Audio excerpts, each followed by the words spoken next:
আকাশ জুড়ে স্বপ্ন মায়া চাঁদের দোছনায়, অজর ঝরে ঝরনা তারে মাটি রাঙিনায়। সোনার শিশু চোখ মেলেছে ধানের খেতেতে, ঝিলিমিলি উতল হাওয়া ঘুম পাড়ানি গায়। আয় আয় ময়না মতির গায়, আয় আয় রে।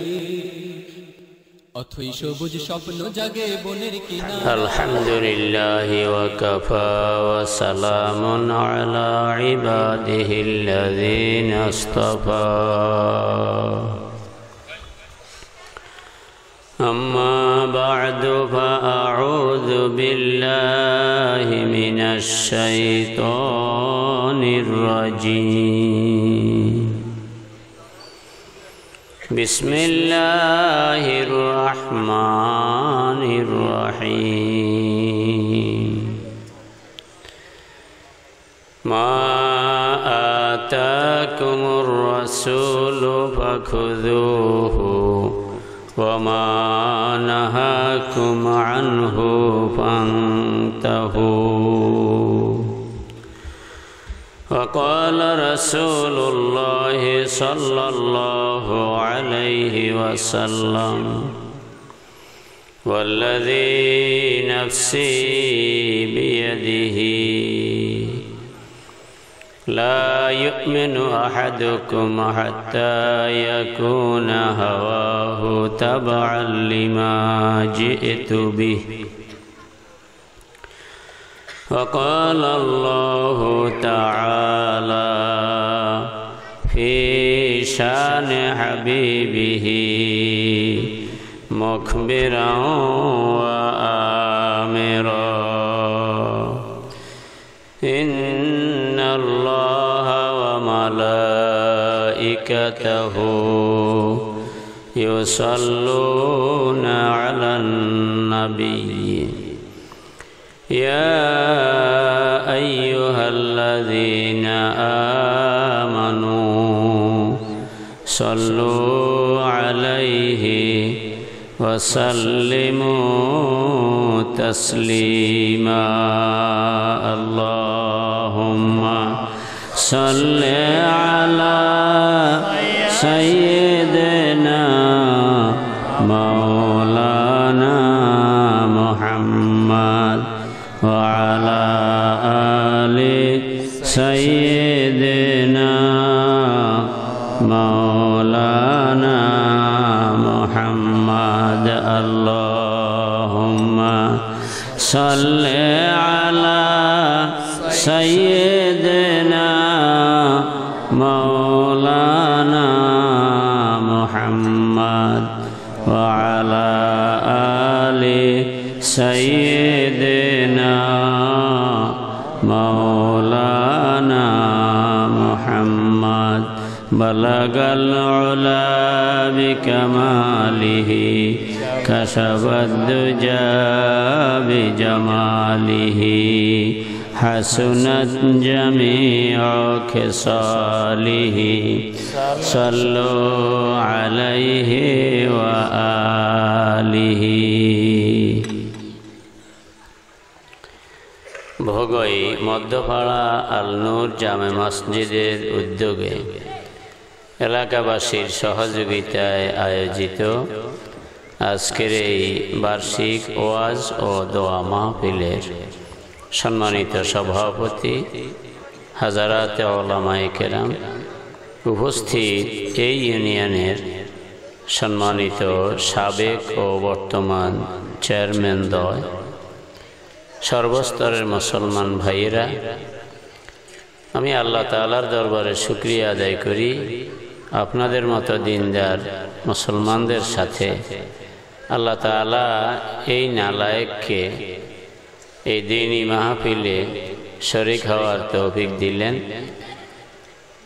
আপনাদেরকেও আল্লাহ তাআলা বিভিন্ন জায়গা থেকে এই কোরআনের মাহফিলে আসার বসার সুযোগ দিলেন। পরিবেশটাও আল্লাহ তাআলা ভালো রাখলেন। এটা আল্লাহ তাআলার খাস মেহেরবানি। এজন্য সকলে মিলে শুকরিয়া আদায় করি আলহামদুলিল্লাহ। ভাই অপারেটর, এটা আরো একটু সামান্য পেছনে সরাই দেন।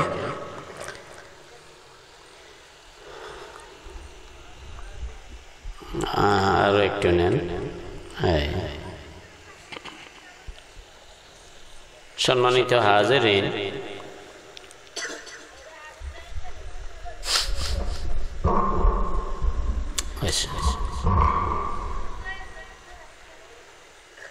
ভোগই এলাকায় আমি আপনাদের অনেকের কাছে পরিচিত। হাই স্কুল মাঠে এক সময় মাহফিল হয়েছে, খেয়াল আছে নাকি জানি। ওই মাহফিলেও আমি আসছিলাম। আমার শিক্ষকতার পেশার কারণে আমি খুব দূরে মাহফিল নেই না।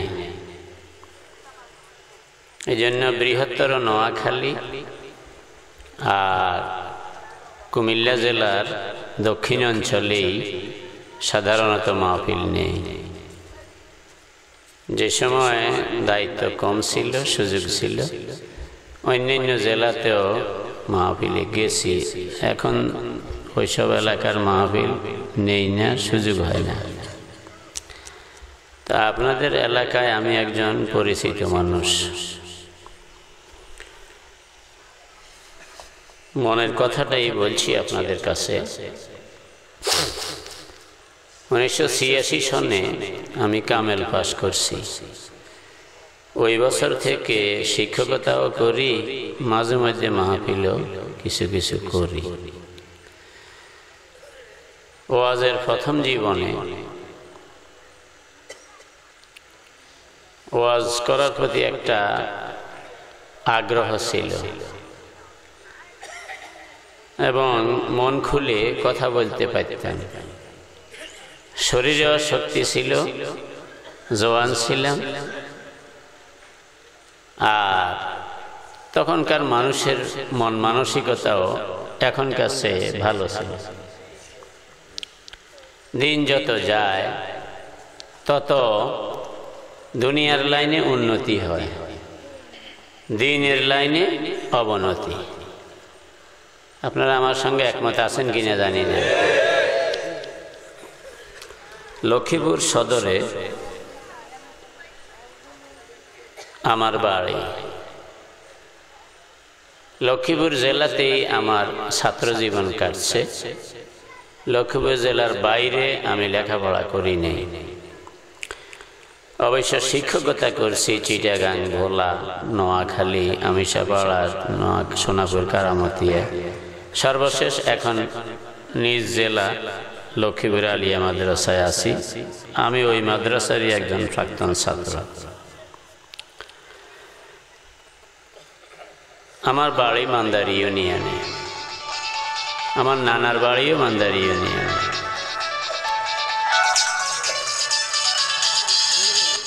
আমি দেখছি আমার মা জীবনে কোনোদিন আমার নানার বাড়িতে দিনের বেলায় যান নাই, অথবা ওই বাড়ি থেকে আমাদের বাড়িতেও কোনোদিন দিনের বেলায় আসেন নাই। রাত্রে গেছেন, রাত্রে আসছেন।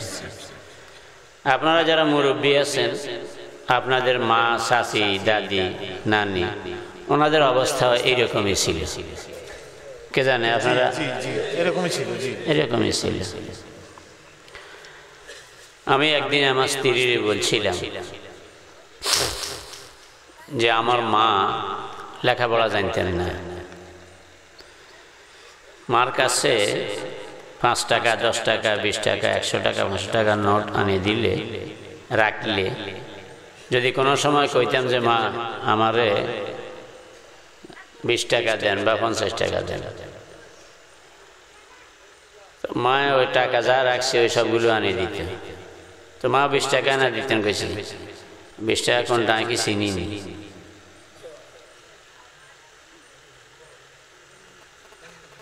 কিন্তু তাহাজ্জুদ নামাজের সময় ঠিক মতো উঠে তাহাজ্জুদ নামাজ পড়তেন। যত অসুখ হোক নামাজ ঠিক ছিল, খতম পড়তেন। চিকন চিকন করি পাটের রশি বানাই, তো 100 পড়া হইলে গিরে একটা দিতেন। আগের মুরব্বীরা এইভাবে গেছে, বাড়িতে আইলে কইতো বয়। তো আলহামদ থেকে আলহাক পর্যন্ত একটা একটা করে সুরে আমারে শুনাইতো, কইতো আমার কোনো ভুল আছে নিশা, আত্তাহিয়াত দোয়া, কোনো দোয়া, মাসুরা, মুনাজাত একটা একটা করে শুনাইতো। তো তাহাজ্জুদ নামাজের খবর আছিল, এশরাক নামাজের খবর আছিল, চাষতের নামাজের খবর আছিল। গোসল করলে কাপড় রোদ দিত ঘরের পিছনে। একদিন জিজ্ঞাসা করলাম, মা সামনে দিলে রোদের মধ্যে কাপড়টা তাড়াতাড়ি শুকাইত? তো মা কইল যে আমার দাদাই কইছে মেয়ে লোকের কাপড় বেগানা পুরুষে দেখলে কবরে সাপে কামড়াই। যেদিন দাদার কাছে এই কথা শুনছি, ওই দিন থেকে কাপড় আর পুরুষেরা দেখে যে এই জায়গায় ওই জায়গায় দিই না। আমার চাচা মরহুম মাওলানা আজিজুল্লাহ সাহেব ছিলেন নোয়াখালী ইসলামী আলিয়া মাদ্রাসায় প্রথমে ভাইস প্রিন্সিপাল, পরে প্রিন্সিপাল হয়েছে। আজকে এখানে আমার চাচার ছাত্র এক হুজুরের সঙ্গে পরিচয় হয়েছে। উড়াজাহাজ আইসে, আমার চাচি উঠানে দান রয়ে দিছে, দৌড় দি ঘরের দিকে আইসে। তো স্বাস্থ্যবাহিনী জিজ্ঞাসা করলো যে দৌড় দিচ্ছেন কে মাঘর দিকে? কয় উড়াজাহাজ আইসে। কত উড়াজাহাজ আপনার কি হয়েছে? কয় উড়াজাহাজে মানুষ আছে না, দেখবেন না? তো স্বাস্থ্যবাহিনী হাসে, কয় উড়াজাহাজের মানুষই বুঝিয়ে দেয়। এটা ঠিক, উড়াজাহাজ যতটুকু উপরে দিয়ে যায়, এখান থেকে নিচের দিকে দেখিয়ে মানুষ বুঝ করার মতো অবস্থান নাই, এটা ঠিক আছে। কিন্তু বেগানা লোকে দেখলে গুণ এই অনুভূতির কারণে, ওই ভয়ে যে দৌড়ি গড়ে আইসে, এটা তো নিশ্চয়ই ইমান। কে জান আমরা কি মনে করেন? হয়তো ওইটা উদ্দূর বুঝে ন যে উড়াজাহাজের মানুষে আমার ঠিক মতো দেখতেও না, কিন্তু এই বুঝতে আছে যে বেগানা লোকে আমার যেন না দেখে। এইটা তো ইমান। কি ভাই আমরা কথা কন্যা দেয়, এটা কি ইমান নন? এটা তো ইমান, এটা তো আল্লাহর ভয়। আর ইমানের মূল জিনিসটা এসে হইল আল্লাহর ভয়। তাহলে বুঝে গেল যে ইমান ঠিক আছিল। হয়তো ডিগ্রি আছিল না, অত শিক্ষিত আছিল না, অত বুঝে না, কিন্তু যেটা বুঝন দরকার সেটা তো বুঝছি। কথা যে কন না আমরা রাখি, রাগ নেই কোনো আমার উপরে। মায় মোনাজাত দিলে কাঁদতে কাঁদতে, আল্লাহ কবরে কেমনে থাকবো? তো কবরের ভয় যে এটা তো আসিল। তো আমার স্ত্রীরে আমি একদিন কইলাম যে আমার মা শিক্ষিত ছিলেন না, আমার দাদা দাদি আলেম ছিল না, এরপরও মার মধ্যে যে আমল দেখছি, আমার শ্বশুর একজন আলেম মানুষ। তো কইলাম যে তোমার বাপও আলেম, তোমার স্বামীও আলেম, লেখাপড়া মোটামুটি আছে, গার্লস হাই স্কুলে পড়ছে, কিন্তু আমার মার আমলে দ্বারে কাছে অত নেই।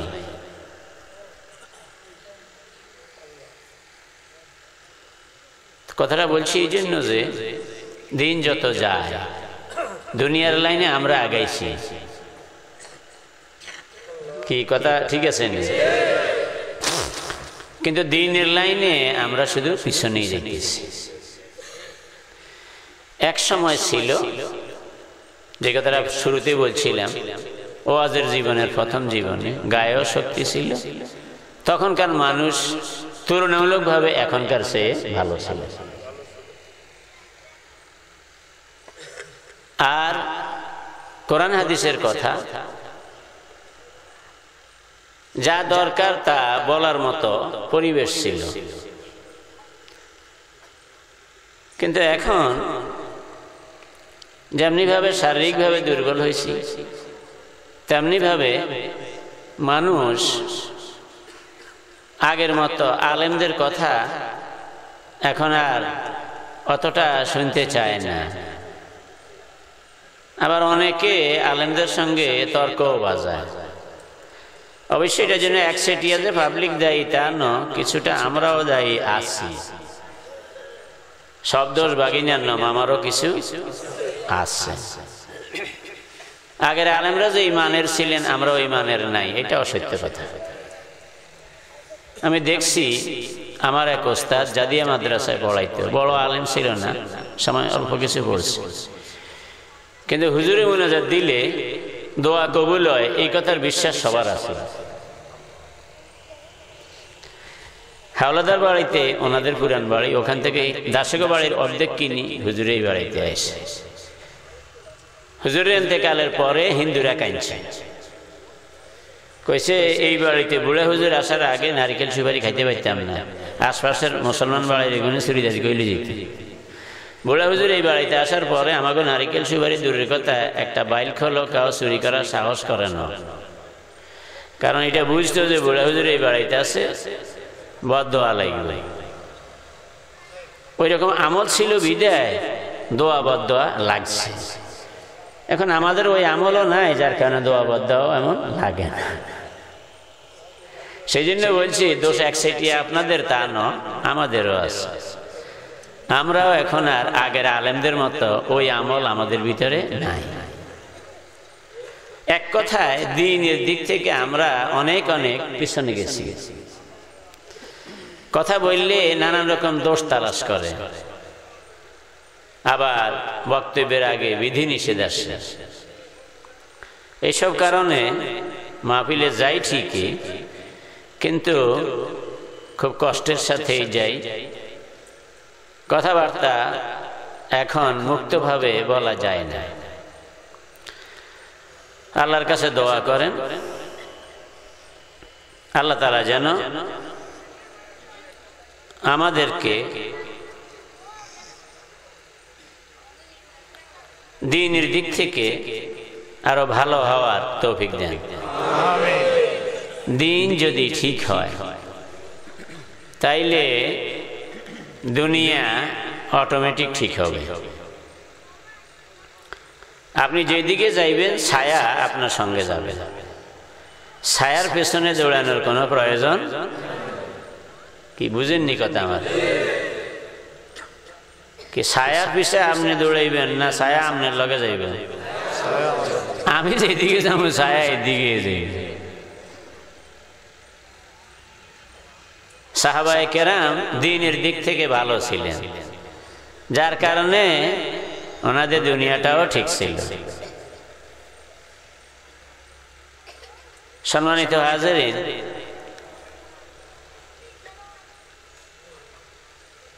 আমি লক্ষ্মীপুরে এক মসজিদে জুমার নামাজ পড়াই, তো বোধ ৮-৯ বছর হয়েছে ওই মসজিদে গেছি। তো আমার ইন্টারভিউ নেন, সভাপতি আর সেক্রেটারি দুইজনে একমত হইয়া আমারে নিয়োগ দিয়েছে। আমি যাওয়ার পরে একটু আমার কানে কথা আইলো, কমিটির কেউ কেউ কইল যে ইন্টারভিউ ছাড়া ওনারা নিয়োগ দিল, এটা কি ঠিক হয়েছে? তা আমি প্রথম জুমার দিনে দাঁড়াইয়া বললাম যে ইন্টারভিউ নিলে ভালো হইতো, টিকলে ইমামতি করতাম, না টিকলে বাদ যাইতাম। তো ইন্টারভিউ না নেওয়াতে অবশ্য আপনাদের এখন আতঙ্কের কোনো কারণ নাই, বরং সমস্যাটা আমার একটু বাড়ছে। সেটা হইল আমার ইন্টারভিউ আজকে থেকে শুরু। আমি নামাজ পড়াবো, আলোচনা করব নামাজের আগে। আপনারা আমারে দেখবেন, আমার কথা শুনবেন। যদি আপনাদের পছন্দ হয় তাইলে আপনারা আমার পিছনে নামাজ পড়বেন। সুতরাং আমার ইন্টারভিউ আজকে থেকে শুরু। তবে সেই সঙ্গে আপনাদেরও ইন্টারভিউ আজকে থেকে শুরু। আপনারা যেমন আমারে চাইবেন যে আমারে পছন্দ হয় কিনা, আমারে পছন্দ হইলে আমার পেছনে নামাজ পড়বেন, এটা যেমন আপনাদের অধিকার, তেমনি ভাবে আমিও আপনাদেরকে দেখব যে আপনাদের আচার ব্যবহার আমার পছন্দ হয় কিনা। আপনাদের আচরণ যদি আমার পছন্দ হয় তাইলে ইমামতি করব, না হয় করব না। সুতরাং আজকে থেকে দোতরফা ইন্টারভিউ এই মসজিদে শুরু।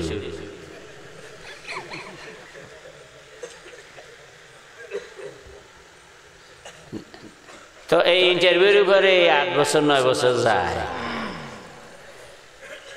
গত কয়েক মাস আগে আমার মসজিদের সভাপতি সাহেব, খুব ভালো মানুষ, আগে জেলা শিক্ষা অফিসার ছিলেন, বয়স হয়েছে অনেক, অনেক কষ্টে মসজিদে আসে, উনি কমিটির সভাপতি। চাই যে কারেরই জানি স্যার একখানা নাইছে, স্যারে বসে নামাজ পড়ল। আমি ওনারা সালাম দিয়ে কইলাম যে স্যার আপনি একটু বিছানাতে বসেন, স্যার কেন আমারে দেন। তো দিছে, দেওয়ার পরে আমি সেদিন স্যারে বসিয়া, এর আগে কিন্তু আমি দাঁড়াই আলোচনা করতাম, জুমার আগের আলোচনা, সেদিন আমি চেয়ারে বসে আলোচনা করলাম। এবং ওই দিনে চেয়ারে বসে নামাজ পড়লে হয় নাকি হয় না এটার উপরে আলোচনা করলাম। জুমার আগ পর্যন্ত বিস্তারিত আলোচনা করলাম,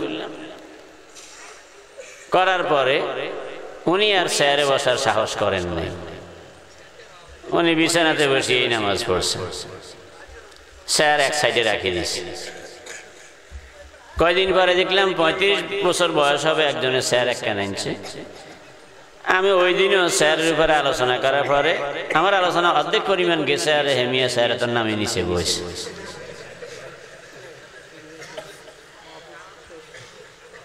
এরপরে আমি বলছি এই কথা যে চেয়ারে বসিয়া নামাজ পড়লে নামাজ হয়, এইটা যদি কোনো আলেম বলে তাইলে ওই আলেমকে বলেন আমি ওনার সাথে সময় দেব, আমার কিতাবপত্র দিয়ে বুঝাইয়া দেখ, তাইলে আমি আর বাধা দেব না। আর না হয় আপনাদের কারো যদি কিতাবপত্র জানা থাকে আমারে বুঝাই দেন। এই দুইটার কোনোটা যদি না হয় তাইলে আমার ইমামতি থেকে বাদ দেন।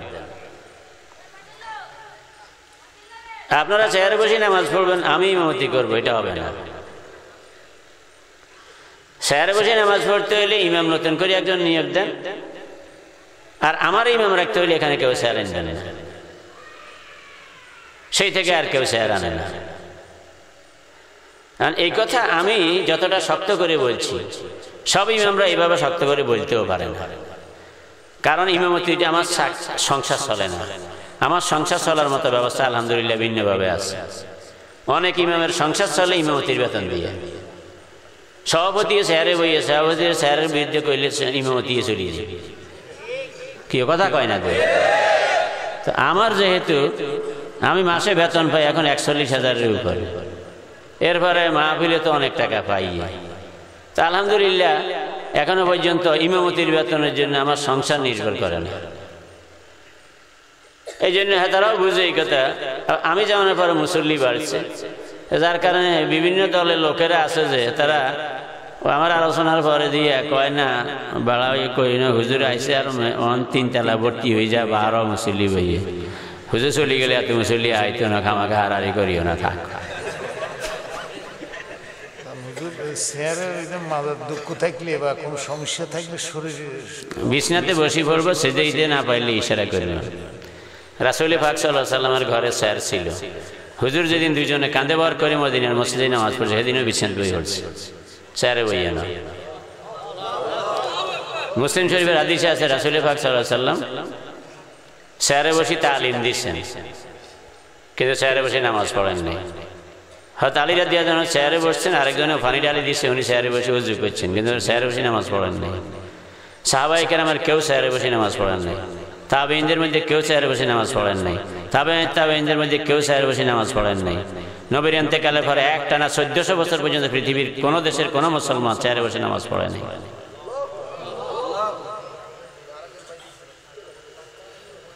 এখন আমি যেখানে জুমা পড়াই সেখানে আমি শক্তভাবে বলার কারণে এখন আর স্যার আসে না, কিন্তু অনেক জায়গায় দেখা যায়।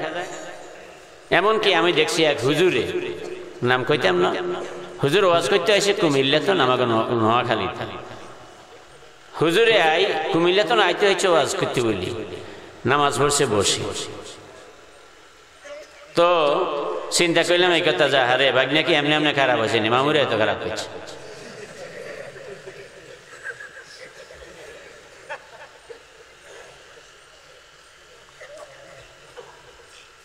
এটা কিয়ামত।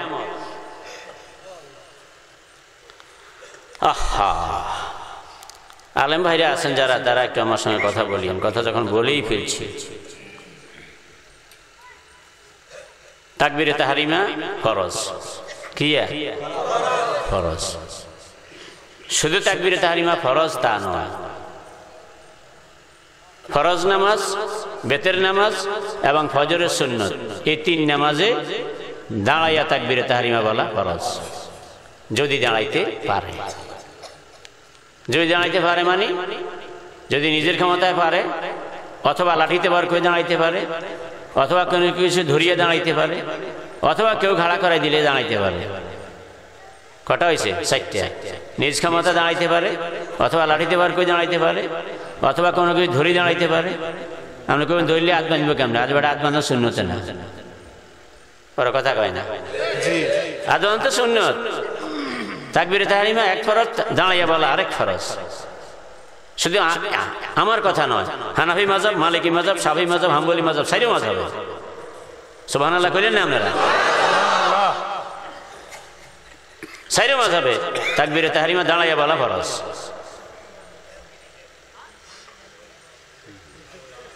এরপরে কেরাত পড়া ফরজ। কথা খেয়াল করেননি আপনারা? কেরাত পড়া ফরজ। কেরাতের সময় দাঁড়ানো এটাও ফরজ। কেরাত পড়া ফরজ, কেরাতের সময় দাঁড়ানো কথা বলে না কেন? এখন ইমামে কেরাত পড়ে, মুক্তা দিয়ে পড়ে না ঠিক, কিন্তু কেরাত পড়ার সময় মুক্তা দিয়েও খাড়াই থাকতে হইব। তো না খাড়াইলে ফরজ উঠছে না, কথা বলে না কেন? ফরজ উঠলে কি নামাজ হয়?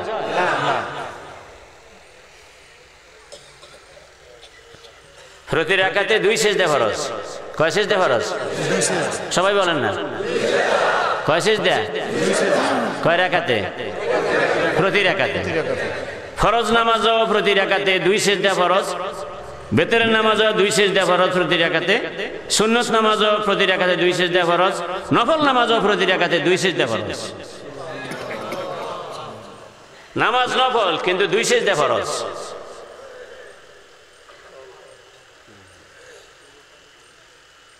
আমার ফরজ ছাড়াই দিয়ে ইচ্ছে মতো যেমনি মনে করে এমনি হবেন। ইয়ার লেগেছি হয় আমার ইমামতি দিতেন, বাদ দিবেন, নতুন ইমাম লইবেন, আর নাইলে স্যার কেউ আনবেন না এখানে।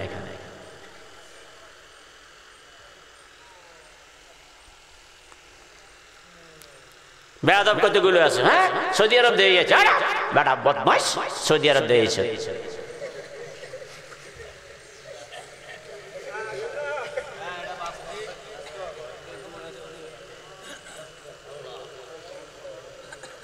হাদিসের কিতাবের মধ্যে সবচেয়ে প্রসিদ্ধ হইল কয়টা? 6টা। কয়টা? 6টা। কি বলেন না সবাই? কি হুজুরা ঠিক আছে নি? হুজুরা কথা কন ঠিক আছে? বুখারী, মুসলিম, তিরমিজি, আবু দাউদ, নাসাই, ইবনে মাজাহ, ঠিক আছে? ইমাম বুখারী রাহমাতুল্লাহ আলাইহি বাড়ি বোখারা। বোখারা হইল বর্তমান উজবেকিস্তান। বোখারা কোন দেশে? না সৌদি আরব? ইমাম মুসলিম রাহমাতুল্লাহ বাড়ি হইল নিশাপুর। নিশাপুর হইল ইরানে। ইমাম আবু দাউদ রহমতুল্লাহ আলাইহির বাড়ি সিজিস্তান। সিজিস্তান হইল আফগানিস্তানে। ইমাম নাসাই রহমতুল্লাহ আলাইহির বাড়ি নাসা। নাসা হইল তুর্কমেনিস্তানে। ইমাম তিরমিজি রহমতুল্লাহ বাড়ি হইল তিরমিজ এলাকায়। তিরমিজ হইল উজবেকিস্তানে। ইমাম ইবনে মাজার বাড়ি হইল কাজবিন এলাকায়। কাজবিন হইল ইরানে। বিশ্ব মানচিত্র লও, এই জায়গাগুলো কোন দেশে দেখো। এই 6 জনের একজনও সৌদি আরবে নয়।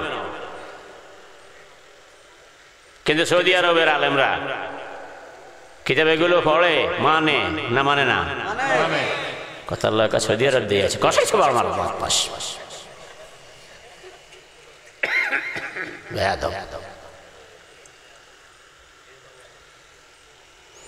আল্লাহ এই জাতিকে হেদায়েত নসিব করেন।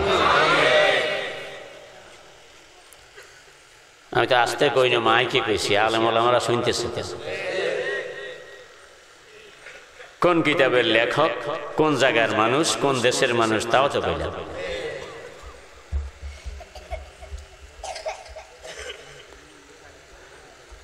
দুরূদ শরীফ পড়েন। আল্লাহুম্মা সাল্লি আলা সাইয়্যিদিনা ওয়া নাবিয়্যিনা ওয়া শাফিঈনা ওয়া হাবিবিনা মাওলানা মুহাম্মদ সাল্লাল্লাহু আলাইহি ওয়া আলা আলিহি। সবাই পড়েন আল্লাহুম্মা সাল্লি আলা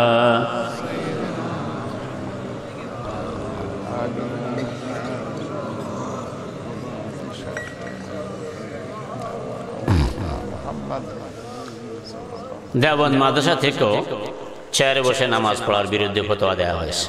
ওই ফতোয়া আমার কাছে আছে।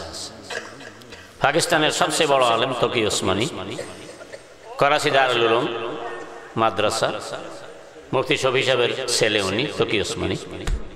উনি প্রথম দিকে চেয়ারে বসে নামাজ পড়ার পক্ষে ফতোয়া দিয়েছিলেন। পরবর্তী 2013 সনে ওই ফতোয়া প্রত্যাহার করিয়া উনি ফতোয়া দিয়েছেন যে আমার আগের ফতোয়া ভুল। এরপরে উনি বলছেন যে না, জায়েজ হবে না। সেই ফতোয়ার কপি আমার কাছে আছে। এরপরে যদি কোনো লোক না মানে তাহলে তার বিচার আল্লাহর আদালতে হবে, আমার তো করার কিছু নেই। সম্মানিত হাজিরিন, মনে রাখবেন, কিতাবপত্র যা কিছু পড়ছি তাতে বুঝছি কিয়ামত খুব বেশি দূরে নয়। আমার তো মনে হয় আমার সামনে আপনারা যারা বসা আছেন, মুরব্বীদের কথা বলি না, ছেলেফেলেরা যারা আছে, জওয়ানরা যারা আছে, আমার তো মনে হয় যে ইমাম মাহদী আলাইহিস সালামকে দেখবে এরকম লোক এখানে আছে। কারণ ইমাম মাহদী আলাইহিস সালামের দুনিয়াতে আসার আগের পরিস্থিতি যেগুলো, সেগুলো অনেকটা এসে গেছে। সেই কারণে এখন কিয়ামতের কাছাকাছি সময়। মনে রাখবেন, এই যুগের আলেমদের যেই কথার সঙ্গে আগের আলেমদের কথার সঙ্গে টক্কর হবে, এই যুগেরটা বাদ দিবেন, আগের আলেমদের কথা মানি চলবে। আমার কথা বুঝতে পারছি না? আগের আলেমরা এলেমে আমলে তারা আমাদের চেয়ে অনেক অনেক ভালো ছিল। আমাদের অনেকের এলেমের পরিমাণ খুব কম, আমরা অনেকে আছি স্বার্থপর। রাগ করিয়েন না কেউ, আলেম ভাইরা কেউ আমার বদদোয়া দিয়েন না, আমি বাস্তব কথা বলছি। কিন্তু আগের আলেমরা জীবন চলে গেছে, কিন্তু হক কথার বারে যাইতে রাজি হয়নি, যার কারণে ইসলাম আমাদের কাছে পর্যন্ত আসছে। কে জানে আমরা আমার লোক একমত আছেন নি জানি না। জীবন শেষ হয়ে গেছে, জীবন দিতে রাজি হয়েছে, কিন্তু হক কথা বলতে ছাড়েন নাই। ইমাম আবু হানিফা রহমতুল্লাহ আলাইহি, ওনারে কোনোভাবেই সরকার ম্যানেজ করতে পারতেছে না।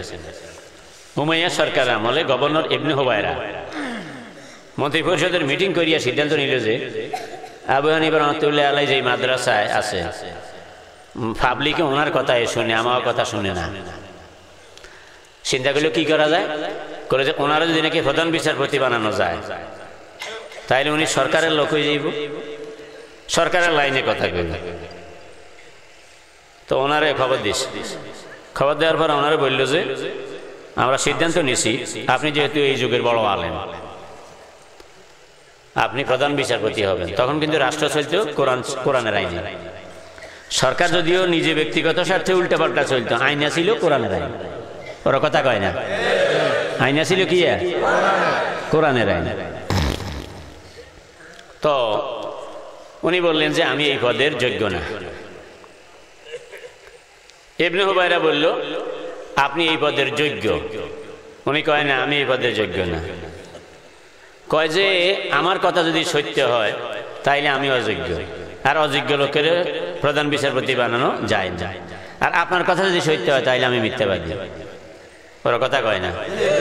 আপনি কন আমি যোগ্য, আমি কই আমি এই পদের যোগ্য না। আপনারটা ঠিক হইলে তাইলে আমি মিথ্যাবাদী, আর মিথ্যাবাদীর বিচারপতি বানানো যায় না। যুক্তি কি কথা কন না দেখ, যুক্তি সমাধান। এরপরে বেশ কিছুদিন জেলে রাখছে। সাই নরময়নি নরম হয় না। ফাখাল্লা সাবিলাহু, পরে ওনারা ছাড়াই দিচ্ছে। বাইরে আইসা লোকেরা কইল যে, হ্যাঁ কেটে কথা কয়, লোকেরা কইল যে আপনার সে বড় আলেম তো এই যুগে নাই, আপনি প্রধান বিচারপতি হওয়ার যোগ্য। তা আপনি কেন বললেন যে আমি এই পদের যোগ্য না? কইল যে সরকারে চাইব সরকারের মন মতো রায় দিতে। ওর কথা কয় না, আমি সরকারের মন মতো রায় দিতে পারবো না, সুতরাং সরকার যেই মিলিয়ে চায় ওই মিলিয়ে আমি অযোগ্য। সুবহানাল্লাহ কয় না? সরকার যেই মিলিয়ে চায় এই মিলিয়ে আমি অযোগ্য, আমি কোরআন সুন্নাহর বাইরে রায় দিতে পারবো না। সুতরাং সরকারে চায় সরকারের দালাল বানাইতে, সরকারের দালাল হইয়া বিচারপতি হওয়া আমার এইটা, এই যোগ্যতা আমার। সুবহানাল্লাহ কইতেন না আপনারা?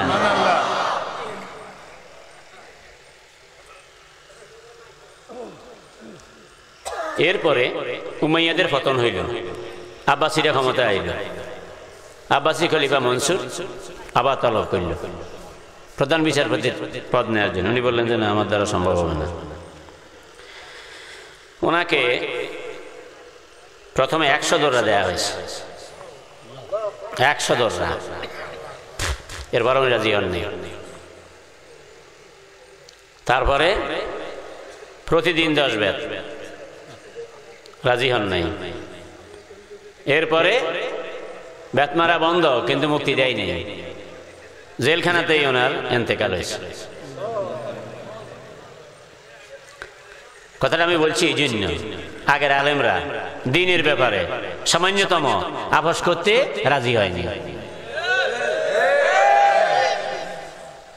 আর আমরা এখন জায়েজ করি হেলাই। বুঝেন না মিয়া? পরিস্থিতি বুঝি কথা কইতে হইব তো, ওর কথা কয় না। এই পরিস্থিতি বুঝি কথা কইতে হইবে, এই সবক যে আমরা লইছি, এই সবক যদি আগের আলেমরা লইতো তাইলে দ্বীন ইসলাম আরো আগে সক্ষম হয়ে যেত।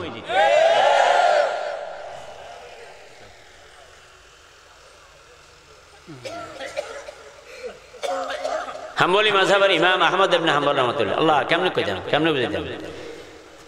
তাহজিব ও তাহজিব 4 ভলিউম, শাফি মাযহাবের লোক, বুখারী শরীফের ব্যাখ্যা ফাথুল বারী লেখক আল্লামা ইবনে হাজার আসকালানী রাহমাতুল্লাহ আলাইহি। আরেক মাযহাবের লোক হইয়া আলবানী রাহমাতুল্লাহ জীবনী লিখছে, কি চমৎকার! একটা শব্দ ওনার দুর্বলতার, একটা সাইডের একটা শব্দ লেখে নাই। সেই কিতাবে আছে আল্লাহর এই বান্দা একটানা 30 বছর রোজা রাখছেন। সুবহানাল্লাহ। 40 বছর পর্যন্ত মাথায় বালিশ লাগান নাই। তাহজিব ও তাহজিব কিতাব, 3য় ভলিউমের মোল্লা আলী কারি রাহমাতুল্লাহ লিখছেন 100 বার আল্লাহ রাব্বুল আলামিনকে তিনি স্বপ্নে দেখেছেন। আমরা তো আল্লাহর দেখা দূরের কথা, নবীরও দিই কি কথা কন না দেই।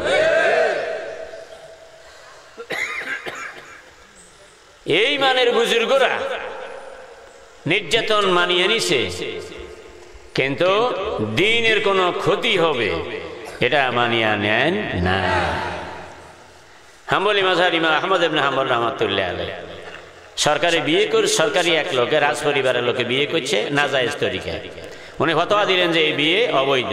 কি মুলবি সরকারের বিরুদ্ধে ফতোয়া দিবে? রশিতে ওনারে এক মাথা ওনারে বাঁধছে, আর এক মাথা ঘোড়ার পায়ের লগে বান্ধিয়া বাগদাদের রাজপথে চেঁচাইছে। এরপরও উনি বলছেন যে এই বিয়ে হারাম, এই বিয়ে হারাম, এই বিয়ে হারাম।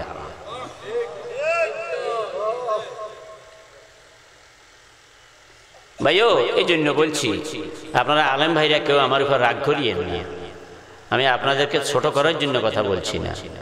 আমি বলতে চাইছি এই কথা যে এই যুগের আলেমদের উপরে অতটা আস্থা রাখা যায় না আগের আলেমদের উপরে যতটা আস্থা রাখা যায়।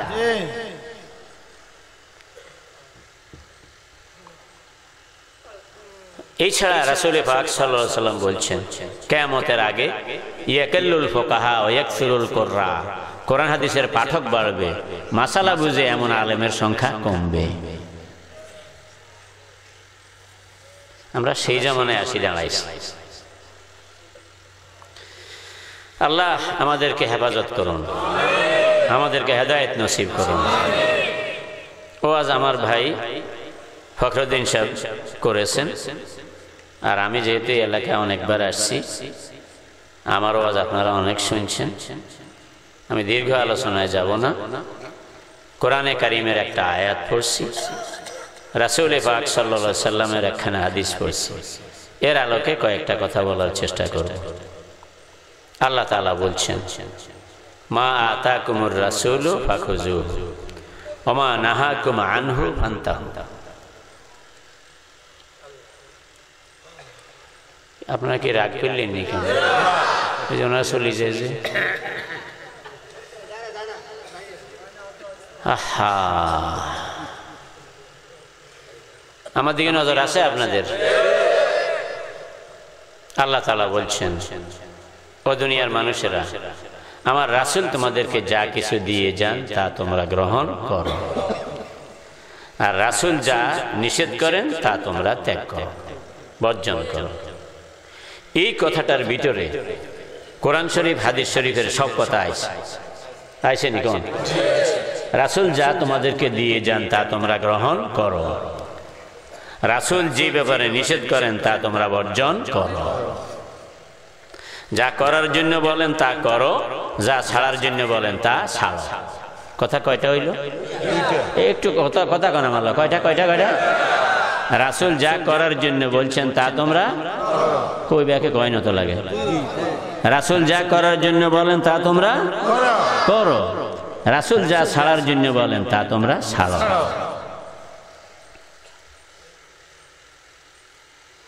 এই হলো আয়াতের বাংলা অর্থ। এরপর হাদিসটা পড়ছিলাম, আল্লাযী নাফসি বিয়াদিহি, ওই আল্লাহর নামে কসম করে বলছি যার হাতে আমি নবীর জীবন, লা ইউমিনু আহাদুকুম, তোমাদের মধ্যে কেউ মুমিন হবে না, তোমাদের মধ্যে কেউ মুমিন হবে না, হাত্তা ইয়াকুনা হাওয়াহু তাবআল লিমা জিতু বিহি, যে পর্যন্ত আমি নবী আল্লাহর পক্ষ থেকে যা কিছু নিয়ে এসেছি এটা তার মনের চাহিদায় পরিণত না হবে। কথাটা আবার বলছি, বুঝিল? আমি নবী আল্লাহর পক্ষ থেকে দ্বীন ইসলামের যা কিছু নিয়ে এসেছি, যতক্ষণ পর্যন্ত তোমাদের মধ্যে কোনো লোকের সেটা মনের চাহিদায় পরিণত না হবে, তার মানে আমার আদর্শটা তোমার মনের দাবিতে পরিণত না হবে, ততক্ষণ পর্যন্ত তোমাদের মধ্যে কেউ মুমিন হবে না। কথা কি আর রইছে নি কিছু? ও ভাইয়েরা, বাড়ি ঘরে আমার মা বোনেরা গো, একটু চিন্তা করেন। আমি ইসমাইল ফতোয়া দিচ্ছি না, আর আমি কোনো মুফতিও না, আমি তেমন বড় আলেমও না, কিন্তু এই কথা তো সত্য যে আমার নবীর চেয়ে বড় হুজুর আর কেউ না, আর আমার নবীর ফতোয়া ভুল হতে পারে না। এটা তো জোর করে বলা যায়, শুধু বলা যায় তা না, বলতেই হবে এটা। এই কথার মধ্যে যদি কারোর সন্দেহ থাকে তার ঈমান না। সৃষ্টি জগতের মধ্যে আমার নবীর চেয়ে বড় তো নয়, আমার নবীর সমানও কেউ না, এটাই চূড়ান্ত কথা। সেই নবী ফতোয়া দিলেন যে আমার আনিত আদর্শ যতক্ষণ পর্যন্ত কোনো লোকের মনের চাহিদায় পরিণত না হবে, আমি ওই আল্লাহর নামে কসম করে বলছি যার হাতে আমি নবীর জীবন। আল্লাহু আকবার। ভাই এর সে আর শক্ত করে কেমনে কইবে? কথাটা চিন্তা করেন, এর সে শক্ত আর কোনো কথা আসেনি। ওই আল্লাহর নামে কসম করে বলছি, আমি যা আল্লাহর পক্ষ থেকে নিয়ে এসেছি, আমার এই আনিত আদর্শ যদি তোমাদের মধ্যে কাহারো মনের দাবিতে পরিণত না হয়, তাহলে সে মুমিন হবে না। তো মোমেন হবে না এই কথার পরে আর আছে কি? কিছুই নেই, এত কিছু নেই। এখন আমি আপনাদের কাছে জানতে চাই, আমরা কি মোমেন হইতে চাই কি না? কে কে চাই একটু হাত তুলি, আল্লাহ কবুল করেন। নারায়ে তাকবীর, নারায়ে তাকবীর। বলেন, ইয়া আল্লাহ, আমি আপনার সঙ্গে ওয়াদা করিলাম নবীজির আনিত আদর্শ আমার আদর্শ। ইয়া আল্লাহ, আমার ওয়াদা কবুল করুন, আমাকে এই ওয়াদার উপর মরণ পর্যন্ত কায়েম থাকার মেহেরবানি করে তৌফিক দেন। আমিন, আমিন, আমিন ইয়া রাব্বাল আলামিন। সম্মানিত ভাইয়েরা, রাসূল পাক সাল্লাল্লাহু আলাইহি ওয়াসাল্লাম তোমাদেরকে যা কিছু দিয়ে যান তা তোমরা ধরো, যা তিনি নিষেধ করেন তা তোমরা ছাড়ো। কোরআনের এই আয়াত আর যে হাদিসটা পরে পড়লাম, এর আলোকে আমাদেরকে সিদ্ধান্ত নিতে হবে যে আমরা এই কথার উপরে থাকবো না না থাকবো। হাত তুলছি, ওয়াদা করছি থাকবো বলে, ঠিক আছে তো? আর থাকতে হবে। কেন থাকতে হবে? থাকতে হবে এই জন্য, কোরআন শরীফে আল্লাহ তাআলা বলছেন যে ওয়াদাল্লাহুল মুমিনিনা ওয়াল মুমিনাতি জান্নাত। আল্লাহ জান্নাতের ওয়াদা করেছেন ঈমানদার নরনারীর সঙ্গে। কার সঙ্গে? সবাই বলেন। ঈমানদার নরনারীর সঙ্গে আল্লাহ কিসের ওয়াদা করেছেন? জান্নাতের ওয়াদা। আবার আল্লাহই আরেক আয়াতে বলছেন ইন্নাকা লা তুখলিফুল মিয়াদ।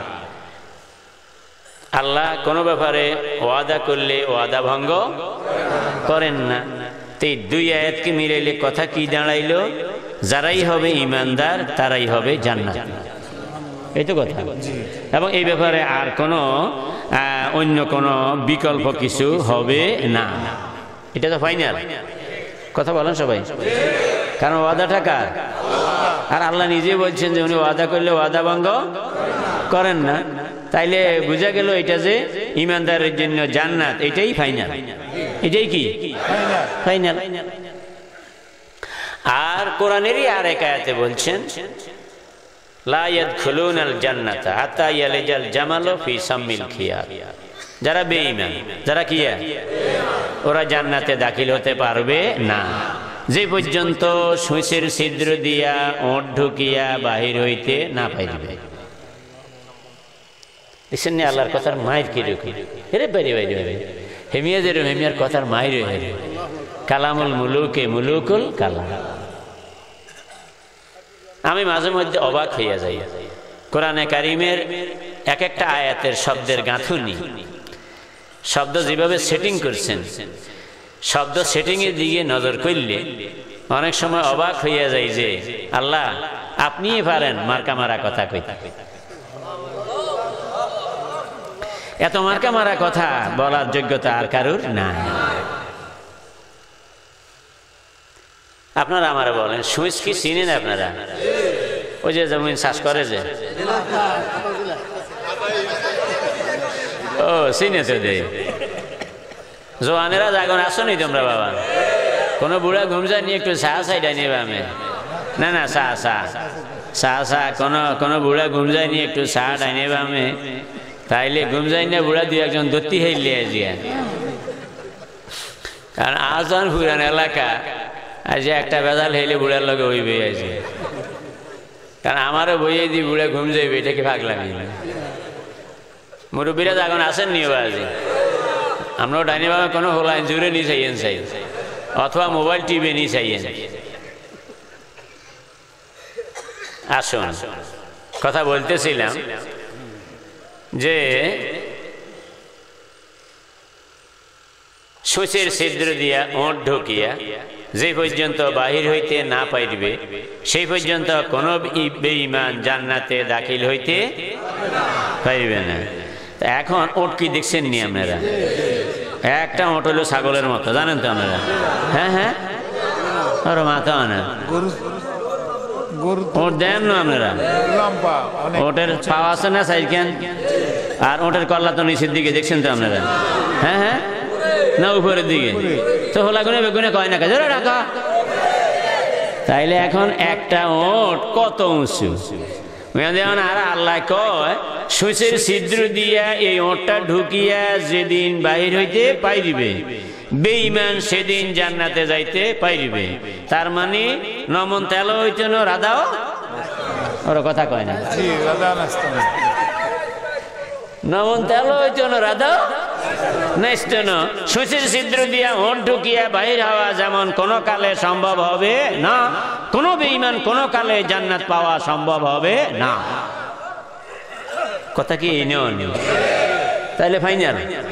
তাইলে আগে একটা ফাইনাল হয়েছিল যারাই ইমানদার তারাই জান্নাতি, হ্যাঁ কথা কয় না? আর এখন আরেকটা ফাইনাল হলো যারাই বেঈমান তারাই জাহান্নামী। কথা ফাইনাল হয়েছে কটা? দুইটা। আর নবী ফাইনাল ফতোয়া দিলেন যে আমার আনিত আদর্শ যেই লোকের মনের চাহিদায় পরিণত হবে না সে মুমিন হবে না। যেহেতু নবীর ফতোয়া সুতরাং এটাও ফাইনাল ফতোয়া। কিয়ামত পর্যন্ত আর কোন নতুন নবী আইবনি, তাহলে ফতোয়া এটা রদবদল হইব নি আর, কারণ উনি শেষ নবী।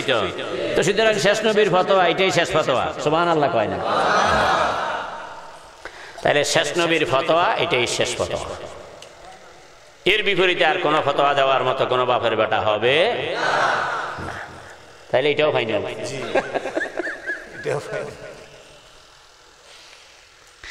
এখন আমরা যদি জান্নাতে যাইতে চাই তাহলে অবশ্যই আমাদেরকে মুমিন হওয়া লাগবে। কি হওয়া লাগবে? মুমিন হওয়া লাগবে। এ হলো একদিক থেকে কথা। আবার হাদিস শরীফে আছে রাসূল পাক সাল্লাল্লাহু আলাইহি ওয়াসাল্লাম বলছেন কুল্লু উম্মতি ইয়াদখুলুনাল জান্নাতা। কুল্লু উম্মতি, কুল্লু সকল, সকল, প্রত্যেক। ওর কথা কয় না?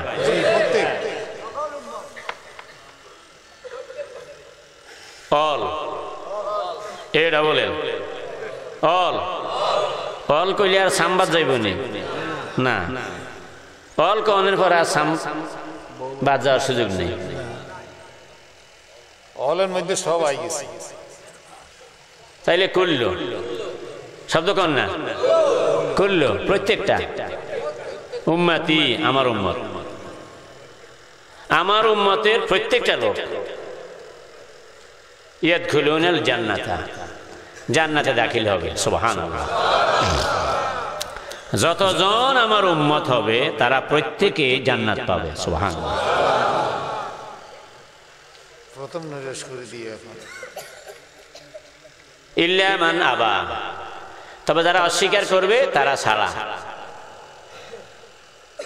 যারা অস্বীকার করবে, কিলা মান আবা ইয়া রাসূলুল্লাহ।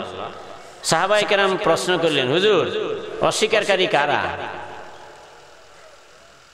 যে অস্বীকারী হবে তাইলে কপাল শেষ, কপাল ফোড়া। যারা খাইছে আগে কইছে যতজন হবে আমার উম্মত ততজন পাবে আল্লাহর জান্নাত। পরে কয় যারা অস্বীকার করবে তারা ছাড়া, তারা। সাহাবীরা জিজ্ঞাসা করেন অস্বীকারী কারা? হুজুর জবাব দেন, মান আতানি দাখালাল জান্নাতা ওয়া মান আসানি ফাকাদ আবা। যারা আমার আনুগত্য করবে, যারা আমার মতে চলবে, যারা আমার পথে চলবে তারা জান্নাতে দাখিল হবে। যারা আমার মতের বিরুদ্ধে যাবে তারাই অস্বীকারী বলে গণ্য হবে।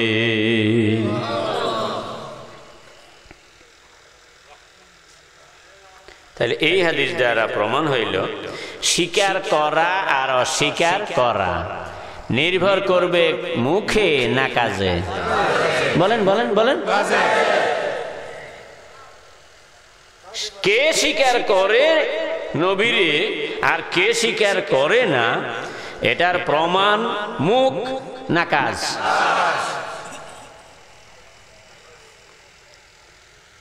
মুখে কইলে আল্লাহ কয় ওমিনান নাসে মাইয়াকুলু আমান্না বিল্লাহি ওয়া বিল ইয়াউমিল আখির ওয়া মা হুম বিমুমিনিন। কিছু মানুষ আছে ওরা মুখে বলে যে আমরা আল্লাহর উপর ঈমান আনলাম, শেষ দিনের পর ঈমান আনলাম, কিন্তু আমি আল্লাহ বলছি তারা মুমিন নয়। তাহলে বুঝা গেল মুখে কইলেই মুমিন হওয়া যায় না। মুমিন না বেঈমান এটার প্রমাণ দিতে হবে কাজের দ্বারা। বলুন কিসের দ্বারা? আবার বলেন, কাজের দ্বারা। তো যারা আমার পথে চলে, আমার মতে চলে, তারা জান্নাতে যাবে, আর যারা আমার মতের বিপরীতে তারা অস্বীকারী বলে গণ্য হবে। আমার দিকে নজর আছে আপনাদের? এক মুরব্বী উত্তর দিকে চাই রয়েছে, কি আগে না পশ্চিম দিকে, এই হবে আমার দিকে নিচ্ছে। আল্লাহ হেদায়েত করুন। আমার দিকে নজর আছে তো সবার? এখন আল্লাহ আল্লাহ আল্লাহ, তাইলে যারা মুমিন তারা জান্নাতি, যারা নবীর উম্মত তারা জান্নাতি। কোরআনে আইছে এটা যারা মুমিন তারা জান্নাতি, হাদিসে আইছে যারা নবীর উম্মত তারা জান্নাতি। আর নবীর উম্মত কারা আর অস্বীকারী কারা, এটার ব্যাখ্যা হুজুর দিলেন এইভাবে যে যারা আমার মতে চলে, আমার পথে চলে। কি কইছে? কন কন কন। যারা আমার মতে চলে, আমার পথে চলে, যারা আমার মতে একমত, আমার মতে একমত, যারা আমার মতে চলে, আমার পথে চলে, তারা আমার উম্মত, তারা জান্নাত পাবে। আর যারা আমার মতের বিপরীতে, আমার পথের বিপরীতে, ওরা আমার অস্বীকারী বলে গণ্য হবে। তাইলে এখন হাদিসের আগাগোড়া মিলাইলে কথা দাঁড়াইল এই যে যারা নবীর মতে একমত তারা নবীর উম্মত। কি কইছি কন? না সবাই কইতে হইবে, কন কন বুড়ারা কন কন। যারা নবীর মতে একমত তারা নবীর উম্মত, যারা নবীর উম্মত তারা পাবে জান্নাত। কেমন হুজুর কথা আগাগোড়া মিলাইলে এইটাই দাঁড়াইছে? বলেন সবাই বাংলা কইতে না নি আপনারা? এ হলা কোন কয় না, ইগাদি চুপ করে দিয়েছে। ক ক যারা নবীর মতে একমত, ক সবাই ক। যারা নবীর মতে একমত তারা নবীর উম্মত, যারা নবীর উম্মত, যারা নবীর উম্মত তারা পাবে জান্নাত। কথা পরিষ্কার? যারা নবীর মতে একমত নয় তারা নবীর উম্মত নয়। বলেন কি কইছি? যারা নবীর উম্মত একমত নয় তারা নবীর উম্মত নয়, যারা নবীর উম্মত নয় তাদের জন্য জান্নাত নয়। জান্নাত, যারা নবীর উম্মত নয় তাদের জন্য জান্নাত নয়। এই তো হাদিসের আগাগোড়া মিলে কথা এটাই দাঁড়াইছে। এখন আমরা জান্নাতে যাইতে চাই, চাই কিনা? তো যদি যাইতে হয় তাহলে কার উম্মত হওয়া লাগবে? নবীর উম্মত হওয়া লাগবে। রাজি আছি নি আমরা? যারা রাজি তারা হাত তুলে আল্লাহ কবুল করেন। নারায়ে তাকবীর। আল্লাহ আপনি কবুল করেন। এখন নবীর উম্মত হইতে হইলে নবীর মতে একমত হওয়া লাগবে নি? হ্যাঁ হ্যাঁ, আমরা কি নবীর মতে একমত আছি? কারা কারা আছি একটু হাত তুলে আল্লাহ কবুল করেন। নারায়ে তাকবীর। বলেন ইয়া আল্লাহ, আমরা আপনার সঙ্গে ওয়াদা করিলাম আমরা নবীর মতে একমত। ইয়া আল্লাহ, আমাদেরকে নবীর উম্মত হিসেবে কবুল করেন। আমিন ইয়া রাব্বাল আলামিন। ইয়ানে বেজাল আরেকটা লাগছে, বেজাল লাগছে কি? নবীর মতে একমত যে কত আনা একমত, এটা হইছে বেজাল।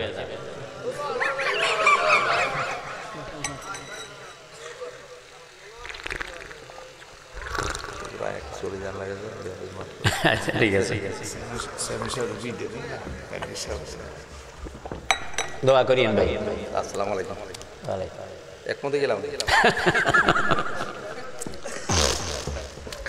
এখন এবার চিন্তার বিষয় হইল নবীর মতে তো একমত, কিন্তু কত আনা?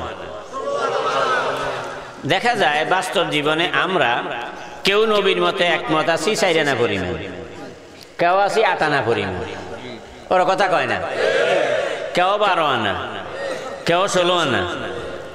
এখন প্রশ্ন হইল এইটা, নবীর মতে একমত হইলে নবীর উম্মত হওয়া যায়, কিন্তু কত আনা একমত হইলে?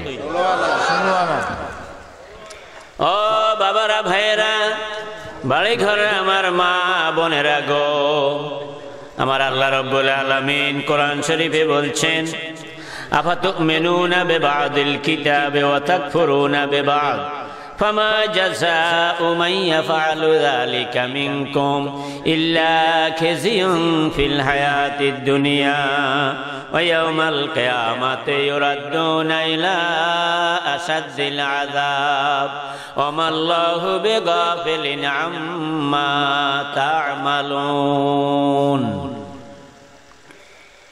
আর আল্লাহ প্রশ্ন করেন, আফাতুমিনুনা বিবাদিল কিতাবি ওয়া তাকফুরুনা বিবাদ।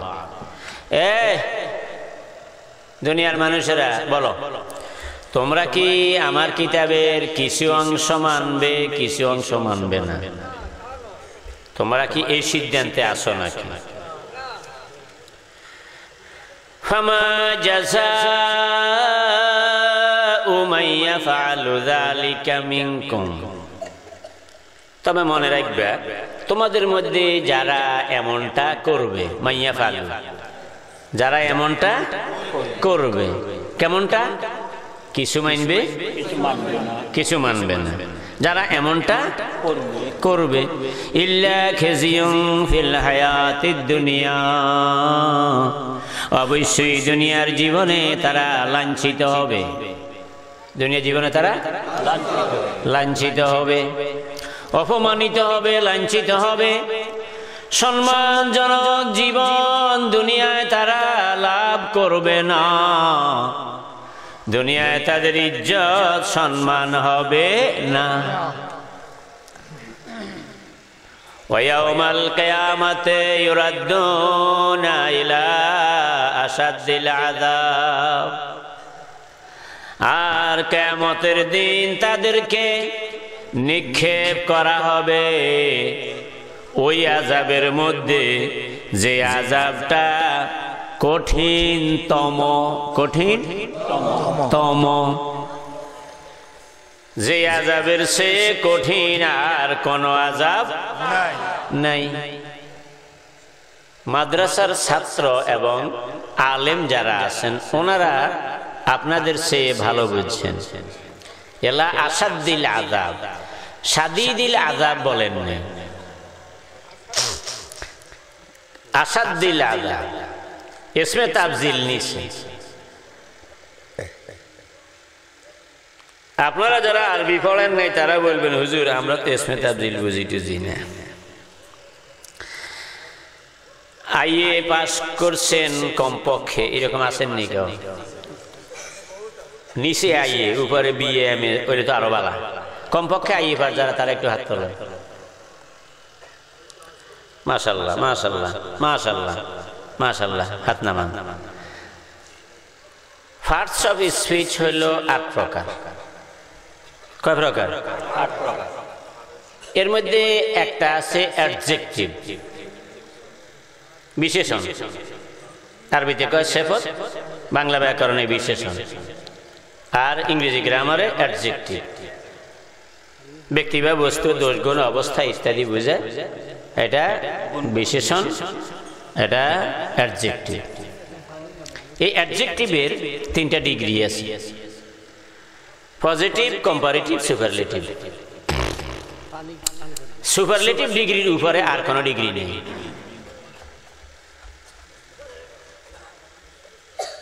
Positive big, comparative bigger, superlative biggest.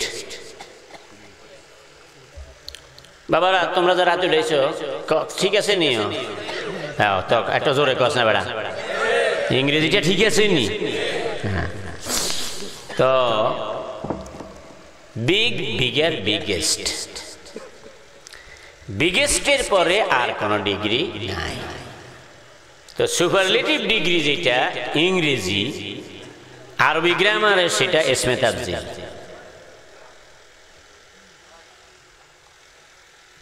আমি তো সরকারি মাদ্রাসায় পড়ি না ছাত্র, আরবি, উর্দু, ফার্সি, বাংলা, ইংরেজি 5 ভাষা পড়ছি। কোনো ভাষা যদিও ভন্ডি দিতে পারি না, তারপরে খোরাকি সারে পরিমাণে মোটামুটি জানি।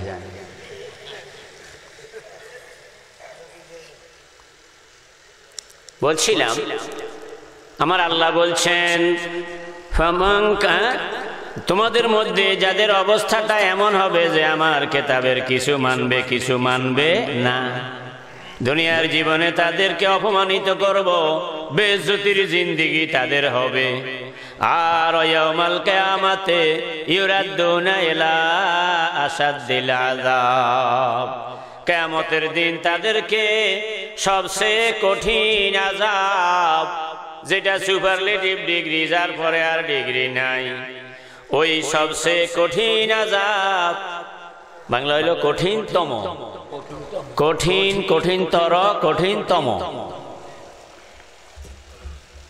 তর হইল মাঝামাঝি, কম্পারেটিভ, আরেকটা তুলনায়। কিন্তু যখন তম হয়, যখন সুপারলেটিভ ডিগ্রিতে যায়, এর পরে আর ডিগ্রি নেই, তার মানে এদের আযাবের চেয়ে কঠিন আযাব আর কাহারও। নাউজুবিল্লাহ কইতেন না? এটা আমার কথা না, কোরআনে আছে। না না জোয়ানেরা বাবা একটু জোরে আসেনি, হুজুররা কোন কোরআন শরীফ আয়াত থেকে আসেনি? তাইলে হয়তো আমার না আল্লাহ, এই কথা কে দিছে? আল্লাহ দিছে। তাইলে এখন এরপরে কি কয়? আমাল্লাহু বিগাফিলিন আম্মা তা'মালুন, এরে বান্দারা তোমরা যা কিছু করো সে ব্যাপারে আমি আল্লাহ বেখবর নই, সবকিছু আমার খবর আছে। তোমরা কে কোথায় কখন কি করো, কেন করো, কিভাবে করো, কারে লই করো, কার তালে করো, ওর কথা কয় না। সব কিছুর খবর আমার আছে, তোমাদের কোন ব্যাপার আমি আল্লাহ বেখবর নই। সুবহানাল্লাহ কইলেন না? মা মিন নাজওয়া সালাসাতিন ইল্লা হুয়া রাবিউহুম, আসেনি কোরআনে? আমার আল্লাহ কয় তোমরা 3 জন লোক যদি কোনো জায়গায় গোপনে সলা পরামর্শ করো, মনে করিও না যে তোমরা 3 জন ছাড়া আর কেউ নাই। ইল্লা হুয়া রাবিউহুম, তোমরা 3 জন যেখানে, আমি আল্লাহ 4 নম্বরে সেখানে। তোমরা যদি 4 জন হও আমি আছি 5 নম্বরে, তোমরা যদি 2 জন হও 3 নম্বরে আমি আছি, তুমি যদি একলা হও 2 নম্বরে আমি আছি। আল্লাহু আকবার। সুতরাং আইনামা তাকুনু ফাসাম্মা ওয়াজহুল্লাহ, বান্দা তুমি যেখানেই থাকো না কেন আমি আল্লাহ সেখানেই আছি। বন্ধুরা আমার, তাইলে আল্লাহ রাব্বুল আলামিন সব কিছু দেখেনি, জানেনি, শুনেনি? আমার আল্লাহ দেখার বাইরে আসেনি? কথা জোরে কয় না কেন? শোনার বাইরে আসেনি, জানার বাইরে আসেনি। এমন কি আলিমুম বিযাতিস সুদূর ওয়া না'লামু মা তুওয়াসবিসু বিহি নাফসুহু, এরে বান্দা তোর মনের ভিতর যেটা লুকিয়ে আছে দুনিয়ার কেউ যদিও জানে না, আমি আল্লাহ তোর মনের খবরও জানি। আরে কায়াতে কয় শুধু জানি যে তা নয়,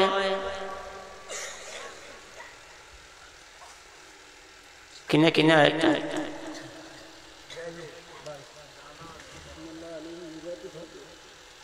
ইন তুবদু মা ফি আনফুসিক, হাফেজুলি ভালো হইতে পারি, হাফেজ না তো এক বেজাল হইছে ইয়ানে। ইন তুবদু মা ফি, পড়েন পড়েন, ইন তুবদু মা ফি আনফুসিকুম আও তুবদুহু ইয়ালামুল্লাহ।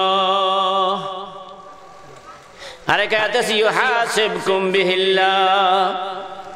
ও বান্দা তুমি তোমার ব্যাপারটা গোপন রাখো আর ওপেন করো, ইন তুবদু মা ফি আনফুসিকুম আও তুখফুহু ইউহাসিবকুম বিহিল্লাহ, আমি আল্লাহ রাব্বুল আলামিন তোমার সেটার হিসাব নিয়ে ছাড়বো। আল্লাহু আকবার।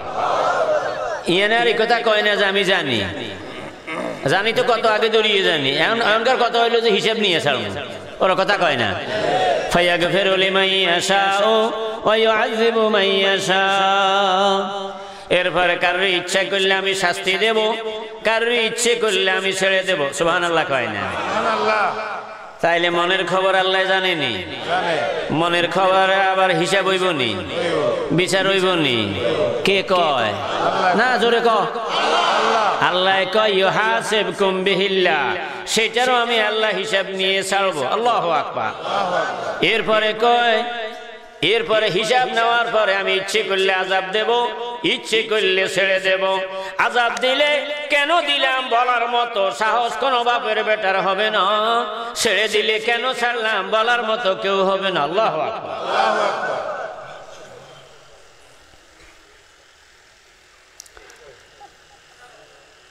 ম্যাজিস্ট্রেট কোর্টে মামলার রায় হয়েছে ফাঁসির অর্ডার। কি অর্ডার? আপিল হইল জজ কোর্টে, জজ কোর্টও রায় বহাল। কথা কয় না? আপিল হইল হাইকোর্টে, হাইকোর্টও রায় বহাল। আপিল হইল সুপ্রিম কোর্টে, হাইকোর্টের আপিল বিভাগ হইল সুপ্রিম কোর্ট, সুপ্রিম কোর্টও রায় বহাল। এরপর আর কোর্ট আছে না। কিন্তু যদি লোকটা দলীয় হয় তাহলে প্রেসিডেন্টে ছাড়াই দিলে, কথা কয় না কেন? প্রেসিডেন্ট যে পার্টির, ওরা কথা কয় না, এতে এই পার্টির সন্ত্রাস। তো প্রেসিডেন্ট তার বিশেষ ক্ষমতা বলে ছাড়িয়ে দিলে সুপ্রিম কোর্টের বিচারপতিও একথা বলার সুযোগ নাই যে ছাড়লেন কেন। কথা ঠিক আছে? আমার আল্লাহ রাব্বুল আলামিন বলেন, আমি হইলাম আহকামুল হাকিমিন, আলাইসাল্লাহু বিআহকামিল হাকিমিন। আল্লাহু আকবার। আমি কি আহকামুল হাকিমিন নই? সব হাকিমের উপরের হাকিম কি আমি নই? সুতরাং আমি যদি কারুর ছাড়িয়া দেই, কেন ছাড়লাম এই কথা বলার সাহস কারুর হবে না। আর আমি যদি আযাব দেই, কেন আযাব দিলাম এই কথা বলার মতো কোনো ক্ষমতা কারুর হবে না। আল্লাহু আকবার। আরেকখান কথা মনে পড়ছে, যখন আসেননি আমরা বের, আমাদের নজর আসে তো জ্ঞান কম যায় না তো কোনো জ্ঞান।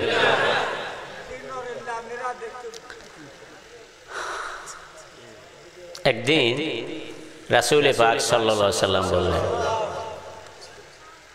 যে হাসরের ময়দানে আল্লাহ তাআলার রহমত ছাড়া নিজের আমলের জোরে কেউ জান্নাত পাবে না। সাহাবায়ে কেরাম বললেন, ও আনতা আইজান ইয়া রাসূলুল্লাহ, হুজুর আপনার হালও কি এটা নিয়ে হইব? হুজুর আপনার হালও কি এটা নিয়ে হইব? কারণ আপনি তো কইছেন কোনো মানুষ, ওর কথা কয় না, আমরাও তো মানুষ। হুজুর কয় আনা আইজানিল্লা ইয়াতাগাম্মাদানি আল্লাহু বিরহমাতিহি ওয়া বিফজলিহি, আল্লাহ রাব্বুল আলামিনের রহমত আর দয়া না হলে আমার অবস্থাও তেমন হবে। এই হাদিস দ্বারা প্রমাণ হলো আল্লাহ রাব্বুল আলামিনের সৃষ্টি জগতে যার মর্যাদা সকলের উপরে, তিনিও জান্নাতে যাবেন আমার আল্লাহর রহমতের জোরে। সুতরাং উনি যদি আল্লাহর রহমত ছাড়া জান্নাতে যাওয়া সম্ভব না হয়, আমার আপনার কারোর কি সম্ভব হবে নি? এখন আপনারা বলতে পারেন, হুজুর আল্লাহর রহমত ছাড়া যখন জান্নাত পাওয়া যাবে না, তাইলে আর আমল করে লাভটা কি? আমল দিয়া জান্নাত পাইলে না হয় আরো বাড়াই দিতাম, ওর কথা কয় না।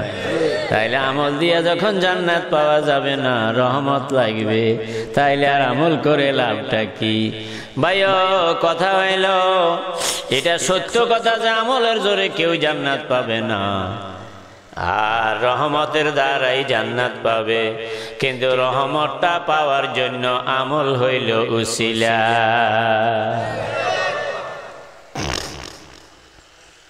কথাকে বুঝতে পারছি নাকি জানি? আল্লাহর রহমত পাওয়ার জন্য আমল কি উসিলা, আমলের উসিলায় রহমত। কও না ভাই, না না ক ব্যাখ্যা ক আমলের উসিলায় রহমতের উসিলায় জান্নাত। তাইলে কান টাইনলে হ্যাঁ হ্যাঁ, তাইলে আমল লাগবে নি।